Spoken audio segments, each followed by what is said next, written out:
Good morning, everybody. I'm Ben Wallerstein. I'm the founder of Whiteboard Advisors. I think we're not supposed to talk about ourselves and our bios because everyone here can read about us, or the panelists in particular, on your app. But I'll be your guide here for the next 45 minutes and 46 seconds. We'll take a little journey and have hopefully a fun and engaging discussion of personalized learning. So, the topic here is Trojan horse for personalized learning. Trojan horse for Edtech, which is evocative. Personalized learning seems like it ought to be sort of mom and apple pie, and yet it's drawing massive amounts of sort of criticism. Phyllis, you did a terrific piece in EdSurge about taking back the concept of personalized learning. But I'd love to start with you, Richard, just given your sort of both national and state perspective. Why is personalized learning drawing so much criticism? Where does that concern emanate from? Yeah, it's a great question. I think the concern emanates from people who hear the term and are not understanding what it means. And one of the things I ran into in Rhode Island, so in Rhode Island when I worked there, I was the chief innovation officer for the state, and we did a big personalized learning initiative statewide. And I sat in a room with a bunch of superintendents. You can do that in Rhode Island. You can bring all the superintendents into a room. It's kind of awesome. Sat in a room and I said, we're doing personalized learning. And all of a sudden, it was like I could see their thought bubbles. All these different thought bubbles went up in their heads. And for some people, they're like, oh, we're already doing it. We've been doing it for years. So first of all, no, you haven't. If you're saying that, you already don't know what personalized learning is. Let's just start there. Because these are things that have not been possible to do at scale for years. And so we just realized there was these huge definitions. So we stopped. We hit the brakes on everything that we were doing and said, let's spend some time talking about what we mean by personalized learning. And what we created a document, and we said, here it's sort of a vision document, which you can still get. It's up online, all right, personalized learning. And we said, here's what it means. It means that students have access to learning that adjusts, pace adjusts, the time adjusts, the approach adjusts, and it's tied to their interests, so they have some autonomy, right? It does not mean you sit in front of a screen and click next. And so almost always, when we talk through what it means, people are like, oh, yeah, of course, yeah, I get that. I don't know that I've had anybody that after I've talked to about what it means doesn't then get on board. And so I think that's the biggest issue that we have, is that we are not very clear about what the heck we mean when we say personalized learning. And it is not the same as adaptive software. Phyllis, you've developed what is probably the preeminent framework for personalized learning. Can you talk a little bit about the origins of that framework and maybe for those of you who aren't familiar, what the elements of the framework are? Absolutely. So Leap Innovations has been around for about 4 years, and when we started, we anchored pretty heavily on the personalized learning working definition that the Gates Foundation developed, because there was nothing kind of out there that was really defining it clearly. We set up a pilot network where we enabled educators to redesign their classrooms based on personalized learning and then pilot education technology tools in conjunction with these new practices and approaches to transform their classrooms. And what was interesting is our educators were like, I don't know what this means. Like, what do I do with this? Like, what happens? And this is a broad definition, but what do I do when I get back to my classroom? So we took about a year, and we worked with the American Institutes of Research and connected with a lot of trailblazers that were out there way before us. Competency Works, INACOL. We were even working with Education Reimagined to help define the practices that drive personalized learning. Learning scientists and pedagogy experts, and a lot of educators. And so we came up with a framework that basically outlines 92 teaching and learning practices. And they are around 4 core components. The first is learner focused, meaning that every single student has their own personalized learning pathway tailored to their needs, strengths, and interests. That it's learner led, that learning has to have empowerment and agency and ownership of that learner, that it's learner demonstrated, as Rich was touching on, that it's competency based, so once a student demonstrates mastery, they move on, And lastly, that it's learner connected, that learning is inside and outside of the classroom with accredited pathways to, that is connected to community and workforce. So we are very, very focused on those core components, and it's become the foundation for what we have built, again, with American Institutes of Research, the first survey tools that start to measure the degree of personalization happening in classrooms, as well as the foundation for all of our professional development.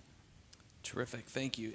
And so personalized learning is so often associated with technology. That seems to be a component of the critique. The robots are coming for our jobs. Matthew, you work for a technology company. Is personalized learning and Edtech, are they equivalents? Are the terms used sort of interchangeably, appropriately, inappropriately? What's your take about? That's a tough one, Ben. I don't know. No, I'm joking. Lighten up. So yeah, people describe it as such. Many of the marketing brochures from companies at this conference describe what they do in that way. I actually think, coming back to your first question, that's the main reason that it's under attack. I think it's Marketing brochures? yeah, we can go there. It's a classic example of education technology overpromising and yet again under-delivering. Before I knew what personalized learning was, before I knew what Bloom's 2 Sigma problem was, I was a low-income Title I kid who had a teacher step into my life and kept me after school and tutored me one-on-one. And when she wanted me to read more, she gave me a book about Muhammad Ali, because she knew I liked boxing and sports. That, to me, was my introduction to personalized learning, and I think that can happen in the context I just described. It doesn't have to necessarily have technology. Now, there's an interesting debate about whether or not technology is needed to scale. I would even challenge that, because if you think about what Bloom was proving is kids that get tutored one-on-one learn at high rates. If we had a society that was organized and willing to give every kid an individual tutor, we wouldn't need some of this technology. We don't live in that society, though. And so what many of us have been struggling and trying to find ways to use technology to do is replicate what that tutor or that teacher, in my instance, did for me. And I think, in some ways we've gotten it right. There's some encouraging signs of progress.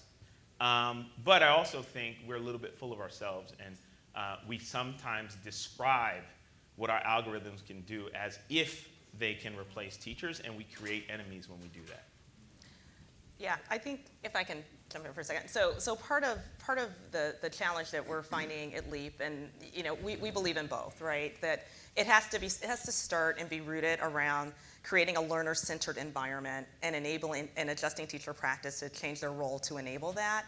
But that the technology aspect of it is something that educators need in order to scale the work, even within their classrooms, because the learning diversity of what we're seeing in Chicago, as an example, where there's 6 grade levels within a classroom, and one teacher to satisfy the needs of every learner every single day is impossible. We've been putting that burden on educators forever, and then wondering why we haven't moved the dial in an effective way. So what we've tried to figure out at LEAP is how we source the best education technology tools, not the ones that are just claiming this algorithmic, you're going to take over and do the thinking for the student.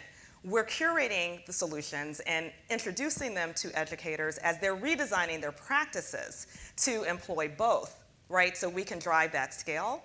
And the key is also, too, Matthew, to your point, this algorithmic method is not going to personalize learning, right? It has to provide the data to educators to target that learning in a more specified way.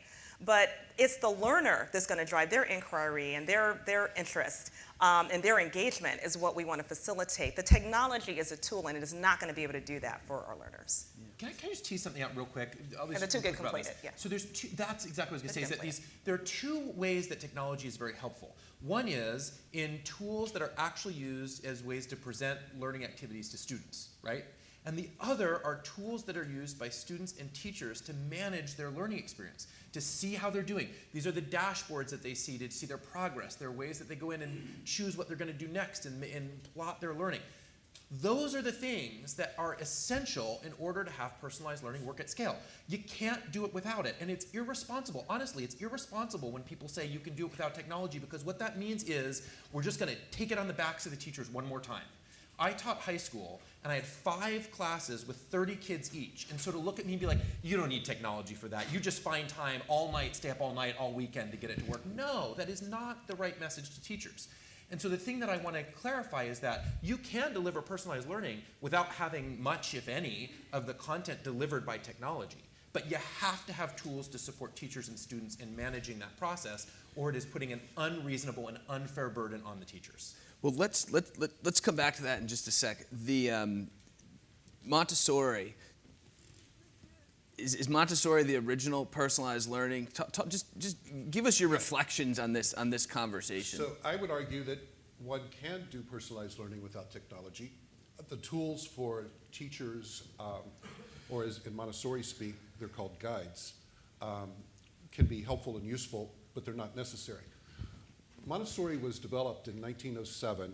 I like to say it's been creating 21st century skills since 1907. We might now be saying it's been doing personalized learning since 1907.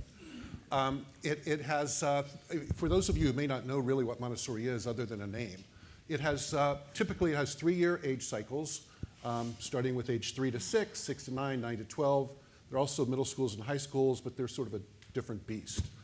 What the classrooms have, and what we call sort of just the learning environment, is multiple sets of materials that students select and work with, and they're developmentally appropriate. So the younger kids have a different set of things than the lower elementary versus the higher elementary. It's the job of the teacher in this setting to literally kind of watch what children are doing, to see if they have developed competency in a particular material, which is teaching either something in academic area, or it might be teaching something in sort of executive functioning, concentration, inhibitory control, working memory. These are all important elements of Montessori. So it takes a very well-defined system. I mean, Montessori is unique. You can't just throw this into a regular school. But if a person goes through the quite rigorous Montessori training to be a teacher and has the full repertoire of materials, and then the classroom is set up appropriately, it can be done. Those are 3 big ifs. So those are big ifs. I mean, just to sort of, if I can maybe reconcile you're a high school teacher. You've got 5 classrooms. You can't possibly personalize learning in the absence of tools that support the administration, enable you to sort of parse data and individualize your approach. You've got you can if you want to burn out your teachers, but okay. Well, but what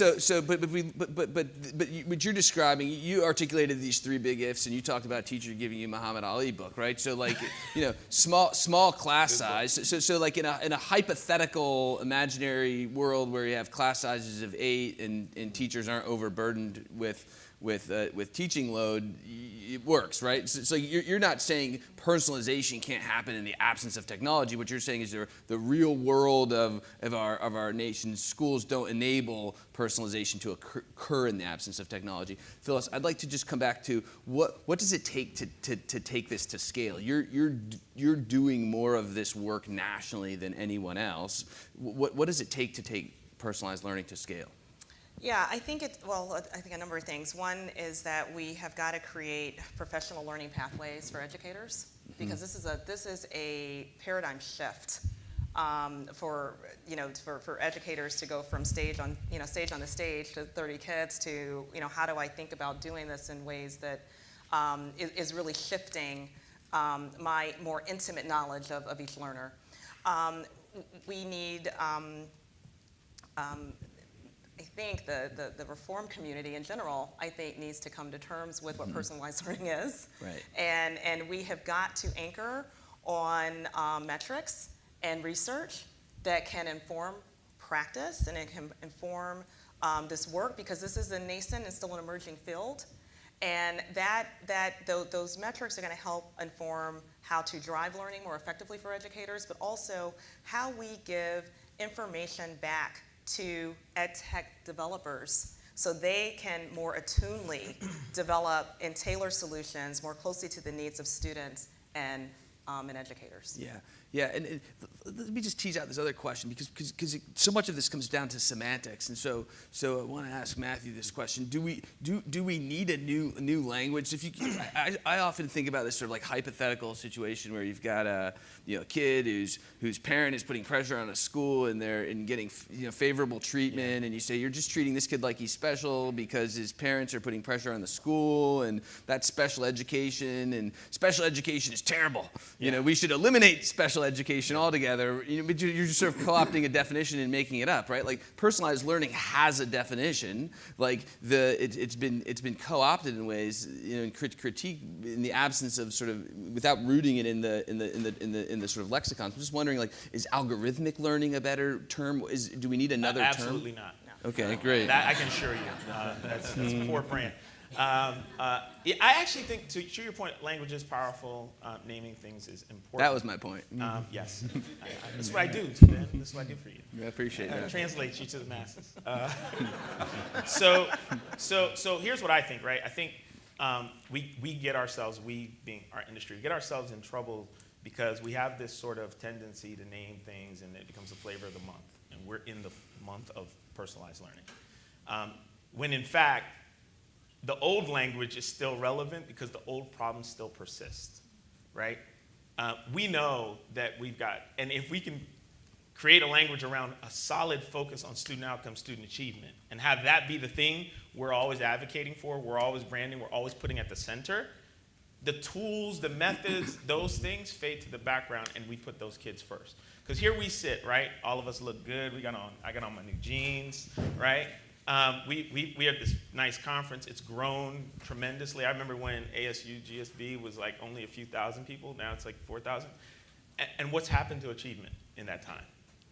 What's happened to the achievement levels for poor kids in this country, black and brown kids in particular, rural kids, et cetera?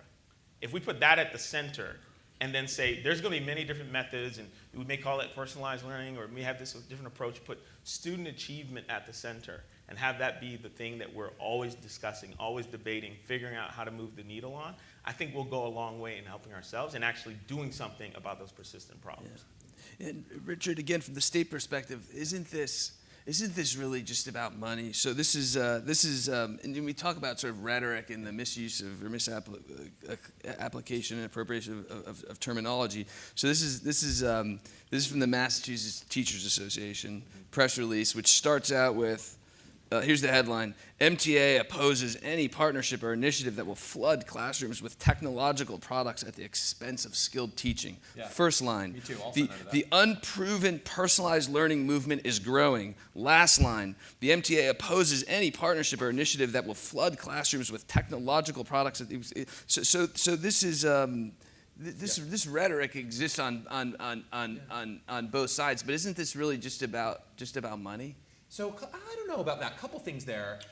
We need to get them a thesaurus because I think they maybe were using the same phrases over and over again. But I think I would have written a much better press release. But there were a couple points. There was the flooding the flood with flood or whatever that was, and I agree. I'll sign that too. The worst floody flood. Floody flood flooder. The worst calls I ever get, and as in my role now, I am the CEO of ISTE, and I get people who call and they say, "Hey, we just bought all these iPads." And I just hang up the phone right there. Because there's nothing I'm going to say that's going to make that better, right? Other than dang, that was a bad choice that you went ahead and bought all this stuff before you had a plan. The best conversations about technology I have, and probably most of us, is when somebody calls and goes, our fifth graders just aren't really excited about coming to school, right? Now the technology conversations get really exciting. Or we have this gap in our math scores, right? We have students that are not doing very well and they're struggling, and some that are doing really well. Great, now we can have some conversations about how technology can help. One of the best-selling book that ISTE publishes is a book called Learning First, Technology Second. And that really is this sort of mantra of all of this. And so on that part, I agree. The part that I don't agree is the statement that says this unproven or whatever that was. Yeah. That's not The true. unproven, quote, personalized learning movement is growing. Well, I'm that's- glad to know there's a it's movement. I Yeah, think that's it's a cool. movement. It's now a movement, y'all. Phyllis is our leader. But yes, sign me up. Great. But the unproven part is the part I really want to talk about for a second, and this is important. There are times where people say there isn't a lot of research into personalized learning. And if by that you mean, have you looked at multi-year sort of longitudinal studies about how students have done in personalized learning schools, the answer is yeah, because they haven't been around that long, right? And so that's true. But here's the part that they conveniently leave out, which is all of the elements of the personalized learning model are strongly based in research. Real-time feedback, agency, tailoring learning to meet needs of students, right? You can just go down the list, and Phyllis has done it in more work than probably anybody on this, right? They are all those elements are research-based. So to say that personalized learning is not research-based is not really true. And the real kick in the pants is if you go, okay, cool, let's look at the practice that you were doing before you went to personalized learning. I guarantee you that that's not based on any good research practice, right? So we got to be a little careful with how we toss that around. One thing I'll say back when I was in Rhode Island is we actually had a great relationship with the unions there. The unions actually signed on to the vision for personalized learning that we were trying to do to the state because they understood that this was not about replacing teachers. It was actually empowering teachers to do what they do best, which is help students at an individual level. And how can we use some tools and some culture shifts, frankly, that we needed for a long time to be able to make an environment where teachers can really do that awesome work. I want to just build on that, Phil. I mean, you have data. I just saw your results of one of your most recent cohorts. Can you talk a little bit about that the data and the results you're seeing in Chicago? Absolutely. We are, that's again part of the construct of what we built in our city. We've worked with over 100 schools in Chicago, and we have a data sharing agreement with Chicago Public Schools. And based on our last cohort, our literacy scores were 2.97 RIT point gain over the average CPS student, and that's about a 13 percentile point gain over actually Chicago had a nice increase last year, but it was over that. So that is part of this process in my mind, is to get us beyond this conversation of lack of research. I concur with everything you said. We have got to start codifying this in a way that is approachable and that is real. Because we do believe that the data will prove out that this is going to dramatically change the trajectory of kids. That's Ben, really. could I add? Yeah, please do. There's some lessons I think from Montessori that are useful to this discussion. Montessori, actually the schools in Montessori the classrooms are quite large. They're 27-ish, 30 in that range. So you have one teacher and an assistant looking at that. But I think two of the things that have come to the fore from my organization and our work over the last 6 years is that first we need to kind of change the conversation from student achievement being the focus to human development and human flourishing. Oh, now we can fight. Let's go. I thought you was on my side, man. We're getting the sumo wrestling suits out here, guys. I thought you was on my side. Well, I'm trying to back this guy down. I know. I appreciate it. I'm sorry to stab you in the back. In that it does change things, that some of the benefits, I think, of personalized learning are these elements which do increase executive function and emotional and social abilities, in that having choice matters. Being required to do your own work and being required to stay focused on that matters, and it can impact later success in life. So I think some results of the benefits of personalized learning, as there is results in Montessori, would be elevated if the definition and what was being measured was increased. And I agree with that 1,000%. For sure. We are, in fact, I think that's going to be the next evolution of how we look at these executive function skills that are so critical for the future of work and how we're preparing our students. I mean, that is the core reason why I think the shift of personalized learning is getting such traction. Right now, districts across the country are anchored on standardized tests, which, again, we don't fully agree with, but it is what they have to adhere to. Yeah. So we've kind of anchored our research in that way for now to give them the opportunity and permission to engage in the space. But we have got to broaden the scope. And I think there's one other thing too, and that's really a good point. It isn't easy for teachers to do this, particularly if they've gone through a traditional school of education. That's right. I'm speaking as a former professor at a school of education. And I sort of now disavow that period of my life. We've all got one. Montessori training for teachers is incredibly extensive and time-consuming. It's a year of full-time study of not just a couple hours a day, but literally 8-hour days, and then study in the evenings. I think to do personalized learning well in a traditional classroom setting, or more traditional setting, requires similar, not exact perhaps amount of teacher training, but at least more enhanced than maybe they're receiving now. It seems like some of this could be intuitive, but it really isn't. You had a visceral negative reaction, Matthew, to that initial sort of initial commentary. But is not executive function is sort of a predicate to acquisition of content knowledge? That's my point. As long as your definition of human development includes reading and writing on grade level. Mm-hmm. Right? But our assessments. Great. Who was that clapping? That was nice. Good, right? Clap that up. Great. Subtracting.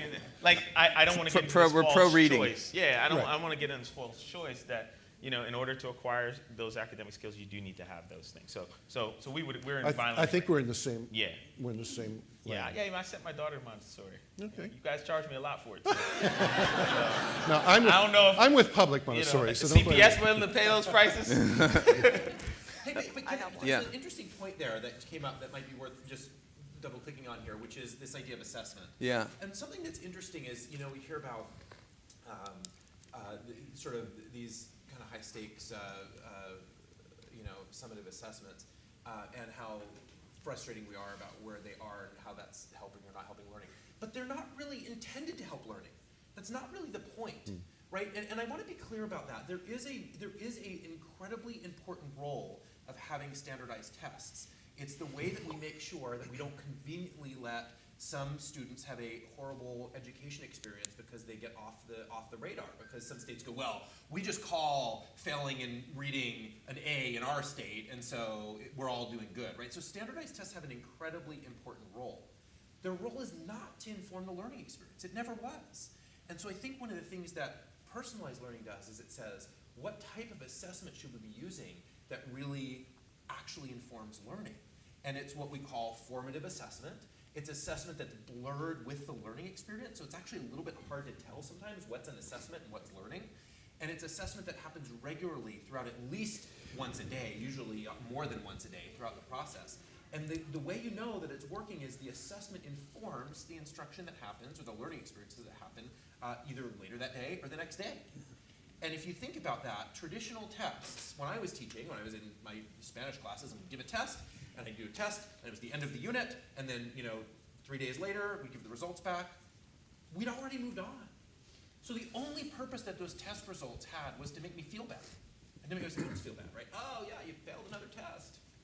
Dang, sorry, we're already moved on. Wonder how you do on this next one, because it builds on the stuff you didn't get from last time, right? So that's but in formative assessment, we get real-time feedback, and again, this is why, guys, we really do need to have some technology here. So real-time assessment, and you can use that in real time to say, hey, let's do some extra activities here. Let's dive deeper in this. Maybe have a group of students that work on something that they didn't quite get, so that all students are reaching a level of mastery. But is standardized the right term to use? Is standardized the... Not for personalized learning. Right. It is, I guess my point is, there is a really important equity role for having some degree of standardized testing. And I don't want to forget that. It's easy to punch standardized testing and throw it under the bus, right? But there is a role that people forget that is not about crafting the individual learning experience.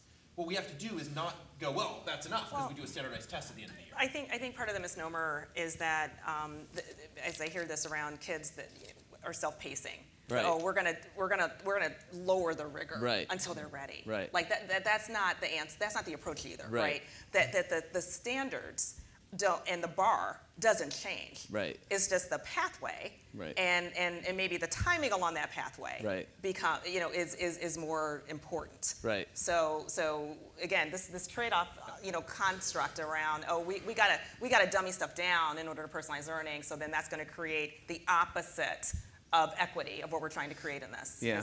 Is an issue. If we were having a just debate about personalization and sort of the inherent trade-offs or the risk of trade-offs with equity, that would be a much more sophisticated conversation to be having. If only that were the discussion. Back to money. Let's What? go there. Yeah. Let's go there. Great. So I mean, is personalization sort of equity? Are those?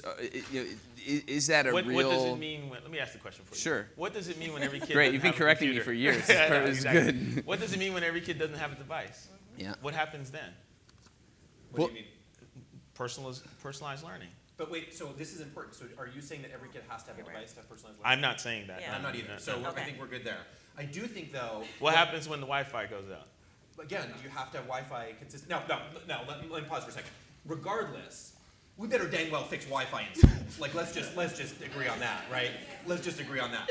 But if you were saying that my ability to deliver Wi-Fi is, or whatever it is. No, deliver personalized you learning said has to have Wi-Fi. that having technology was an integral, Correct. particularly for the dashboards and all that. Correct. So what happens when the Wi-Fi goes out? Correct. So the Wi-Fi goes out. I was in schools where the power went out. Gentlemen, Right? And so the fact that the Wi-Fi is going to go out for a minute doesn't mean we throw personalized learning out the door. It means that we need to make sure that there are ways that we get this information. Now, if we're going the whole year and we ain't got Wi-Fi in the school, now we got a problem. And you know there are schools that have that situation. There are, but look, this year, when I started at the Department of Education, when I came in, we had 20% of schools that had access to Wi-Fi in the classroom. That was only 6 years ago. When we walked out at the end of January, 96% of schools had Wi-Fi in the classroom. Can I change a lens on this, though? Yeah. Again, equity is not about access to technology or Wi-Fi, not just about that, right? The equity aspect is, in terms of how we think about personalized learning, is the notion that we're going to value Yeah. every single student, Yeah. no matter how they show up, Yep. and meet them where they are, right? The value that, it doesn't matter what background you come from or what circumstances you've experienced.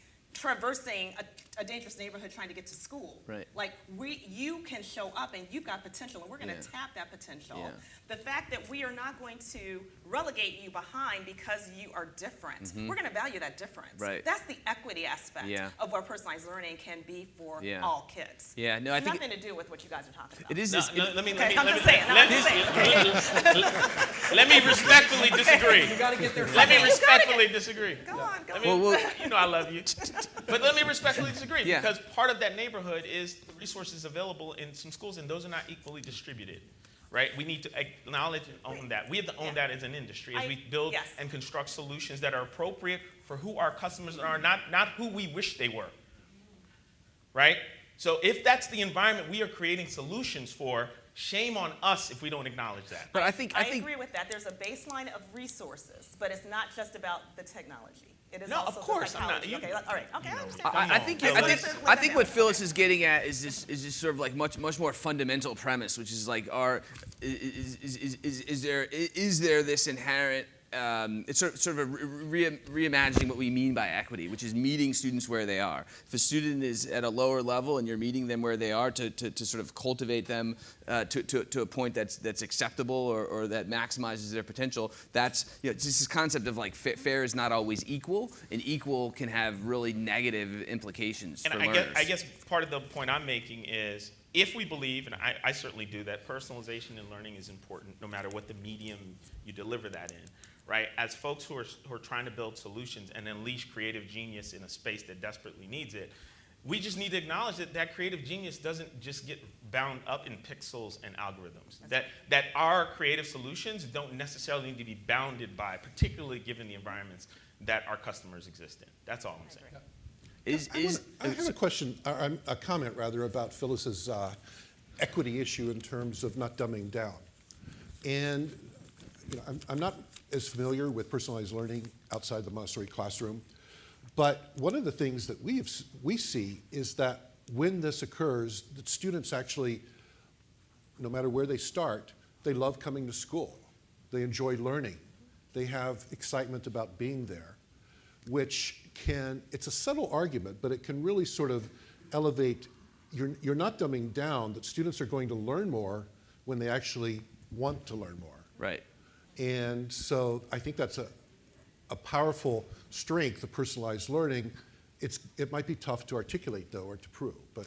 I think that's true. I mean, these are the anecdotes. I would like to, on behalf of Phyllis, invite anyone who wants to come visit one of your classrooms and your schools in Chicago, because those are the anecdotes that you hear from teachers. It's about not pushing students past the breaking point, because then they're lost. It's about meeting them where they are, and again, like maybe there's a case to be made that that's irreconcilable with equity, but that's clearly inconsistent with your experience. I think it's very consistent, and we have a number of our educators or principal leaders in this room who can attest that and can speak to any of you afterward about that and what they're experiencing through their leadership on the ground with our schools. In fact, one of our principals told me last year that, we tend to forget that kids will rise up to the bar we set for them. Yeah.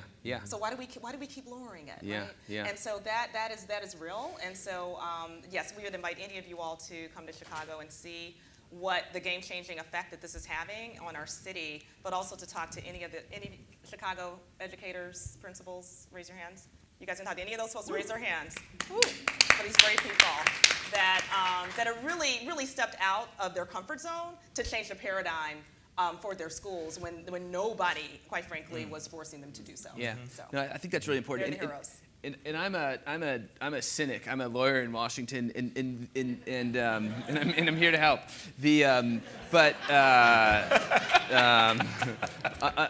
Unlike Richard, I think so much of the swirl really is about money. I don't ascribe great motives to either side of the debate, and I just want to ground the conversation in data for a minute. I saw some really fascinating research commissioned by LEAP. It was done by education finance group Houghton, which looked at the long-term spend on technology in conjunction with personalized learning implementations, which to me really defanged much of the critique in terms of the diversion of resources away from human capital and into technology. Can you talk a little bit about what that research found? Yeah, I mean, it found that there was a significant investment on the upfront, but over time, that these new models and approaches around personalized learning can be very much sustainable. And it's fascinating as one thinks about the role of educator and how that evolves, and how a lot of our schools that are doing multi-age classrooms and approaches like CICS was Belden out there, that are creating these collaborative teaching approaches that are, they tend to be a bit more efficient, but a lot more efficient for the learner, to better target that learning in a more appropriate way. I think the use of education technology resources are showing that there's an opportunity of efficiency and long-term sustainability, and that is a tremendous amount of opportunity, we think, for our schools. Can I jump in on just some? I want to ask a favor, and if you will, for me for a second. Can we be really careful that we are not setting up a false dichotomy here? And even in the way we ask the question, right, that money is taking away from teachers to be able to fund tech or personalized or whatever it is, as if there's only these two things on the budget for schools. And it is not the case. Let me just give one quick example. We spend $8 billion a year on outdated textbooks. Right? So ask me that question. Should we be spending that versus, right? I was in a school once. I won't say the name of the school because I'm not sure if this is exactly, approved practice. But this was a principal who wanted to make sure they were moving over, and they were providing devices for students, and they were devices they could take home to make sure that they all had them. They didn't have money to do it, so he was looking through his budget. Not going to cut teachers, of course not. Nobody's advocating for that. Looking through and found they spent hundreds of thousands of dollars on copy machines and printer and toner and service contracts. So over break, he went and cut all of the cables for all of the printers and copiers, except for the one in his office. And he came back and said, there's been an act of violence, of vandalism, all the copy machines aren't working, but the one in my office. So if you really need to use it, come in here. Otherwise, we have devices now, and you can be sending messages that way, right? And so we did this thing, and then he said, oh, all the cables, they're all back ordered, right? Didn't come out, and so by the end of the year, all those copy machines, they've just all gone away. And they funded all of that through the money that they were spending on paper and toner. So let's just be clear, there are lots of ways that we currently spend lots of money on education that is not resulting in a lot of great learning. And it's not cutting back from teacher salaries. So they were just spending all of that money because of the free OER materials that they sent. Which are digital, so don't print them. Sorry. Are we allowed to take questions? Is that okay? I'm in charge. Do we have any questions? It just seems like we've got a lot of people here. We've got really smart people here like Giselle. How does the elimination of Carnegie units fit into all of this? Great. How does the elimination of Carnegie units, which I wasn't aware we were eliminating Carnegie units, Giselle, but We should. Should be. Let's Should vote be. right now. Carnegie units. That- Done.